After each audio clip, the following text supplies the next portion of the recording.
a health habit that costs nothing, requires no equipment, and most doctors will tell you it does more for your body and your mind than almost anything else you could do. And still, most people don't do it. Well, sometimes I do. Anyway, and you probably guessed it, I'm going to talk about walking. Today, I want to show you the best parks and trails right here in Carmel and Fishers, because here's the thing. If a beautiful walking path is right outside your door, you're far more likely to actually use it day after day without it feeling like a chore you have to talk yourself into. So let's go. First up, the Monon Trail, one of the most popular trails in all of Hamilton County. Running through both Carmel and into Indianapolis, it's paved flat and easy to access from a lot of neighborhoods, which makes it a favorite for daily walks, biking, or just enjoying the outdoors with friends. On a nice morning, you'll see retirees, young families, and everyone in between all sharing the same space, the same stretch of pavement, somehow making it feel like a community gathering rather than just exercise. What I love most about the Monon is how it connects so many neighborhoods together.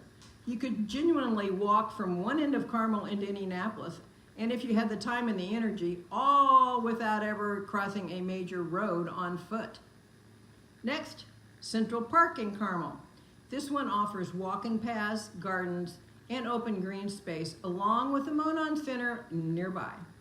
It's a peaceful spot for a morning walk, and the surrounding area often hosts community events throughout the year too. So you can turn a walk into a whole outing if you have time, and maybe a walk followed by a lunch or a community concert. The gardens in particular are worth mentioning. Even if walking isn't your primary goal that day, just sitting on a bench among the flower beds for 20 minutes is its own kind of therapy. And a lot of my clients use it exactly that way. Founders Park is another favorite of mine, with shaded paths, a pond, and plenty of benches for resting along the way. If you prefer a quieter walk without a lot of foot traffic, this is a great option, especially on weekday mornings when it's nearly empty and totally peaceful. Over in Fishers, if you love water views, Geist Waterfront Park offers walking paths right along Geist Reservoir. It is a genuinely beautiful spot for a relaxing stroll, and a lot of residents enjoy stopping to watch the boats go by, especially in the evening when the light hits the water just right and everything slows down a little. There's something about water that it honestly adds a different quality to a walk compared to a typical park path.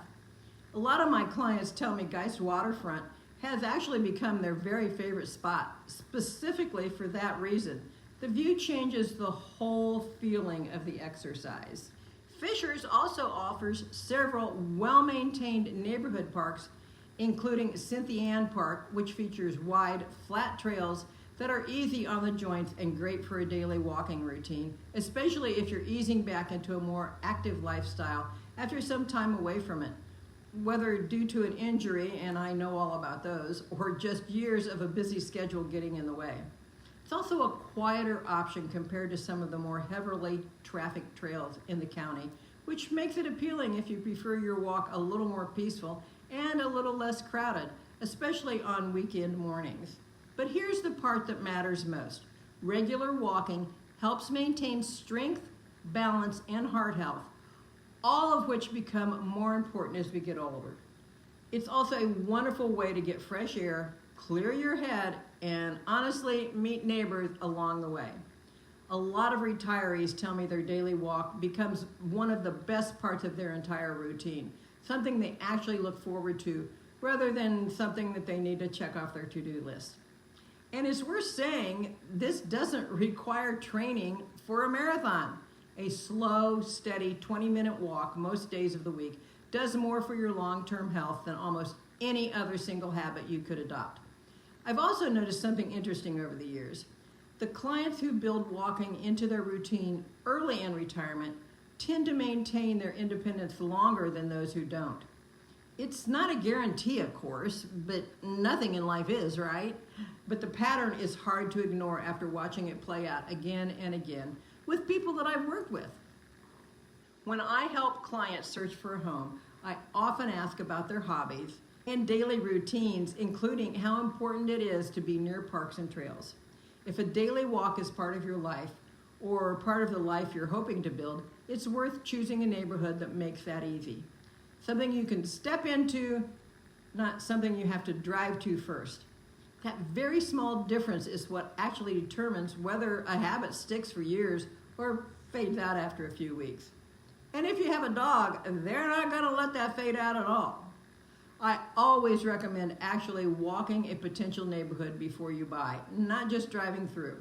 Park your car, get out, and walk for 15 or 20 minutes in the direction of the nearest trail or park.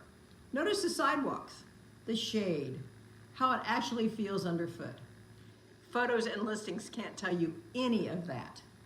Had a client move into a home about 4 blocks from the Monon Trail. She told me she'd intended to walk it at least once a week just to stay active.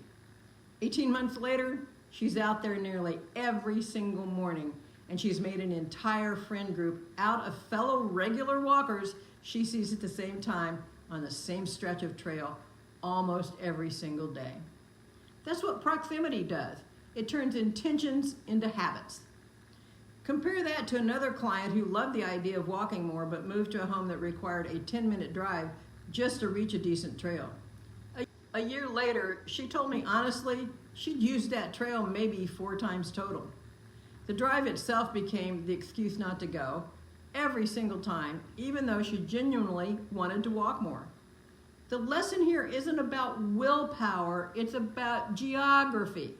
Put the trail right outside your door, and the habit takes care of itself far more often than not. Whether you already have a favorite park in mind, or you want help discovering new ones, I would love to help you find a home in Carmel or Fishers that puts the outdoors within easy reach. I'm Susan Roberts with Homes by Roberts Realty, brokered by eXp, the only AI certified agent in the Indianapolis area. Click the link below or give me a call, and let's talk about what an active, friendly, outdoor lifestyle could look like for you. If this video got you thinking about getting outside more, hit that subscribe button, and I'll see you in the next one.